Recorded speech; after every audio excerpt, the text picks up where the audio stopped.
débat hier dans l'hémicycle du Sénat. C'est ce débat sur la pérennisation du rachat des RTT défiscalisés. Une mesure avait été votée par l'Assemblée. Elle n'était valable que pour l'année. Vous avez voté hier, la droite et les centristes, vous avez voté sa pérennisation dans le temps. Vous forcez la main au gouvernement sur cette question. Non, Bruno Le Maire n'était pas d'accord. Hein. Oui, ça fait partie des négociations. Voilà, on est dans un rôle un peu particulier. Où on essaie de construire pour l'intérêt des Français, mais ça veut dire qu'on a aussi des marqueurs, des principes, et donc la pérennisation de la transformation des RTT en argent, finalement, faisait partie de nos marqueurs. Voilà, donc on reste cohérent sur notre ligne et on a pu négocier cela avec le gouvernement. Alors il y aura une négociation avec les députés, parce que les députés l'avaient pas voté exactement en ces termes. Est-ce que ça n'est pas offrir aux entreprises la possibilité de ne pas augmenter les salaires? On va vous dire, finalement, vendez plutôt vos RTT, on n'augmente pas le salaire. Alors, ça peut être une option, mais je rappelle que ça se rajoute à l'ensemble des autres mesures. Hein, on a tout un tas de mesures en matière de prix. Qui n'augmentent pas les salaires non plus. Non, mais il y a un certain nombre de mesures. Mais le principe général, quand même, aujourd'hui sur le territoire, c'est qu'on voit que beaucoup d'entreprises aujourd'hui ont besoin d'heures en matière de travail. Et en même temps, vous avez beaucoup de salariés qui considèrent qu'ils seraient prêts à travailler un peu plus pour avoir une rémunération meilleure. Donc là, on est directement dans le pouvoir d'achat.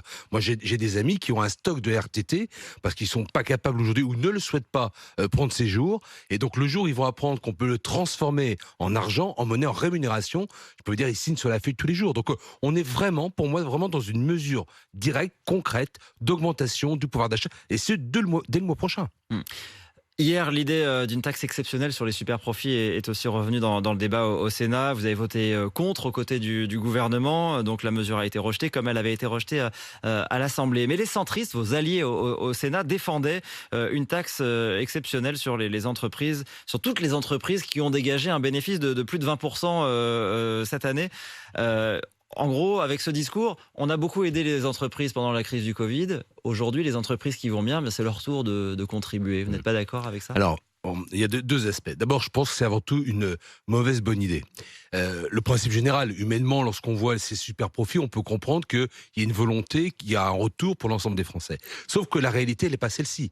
C'est-à-dire qu'il y a des impacts directs sur des choix stratégiques d'entreprise et qu'en France, on est déjà les champions du monde de la taxe, les champions du monde de la pression sur les entreprises. Le risque, c'est d'avoir des choix d'entreprise par la suite qui soient défavorables à l'intérêt global des Français.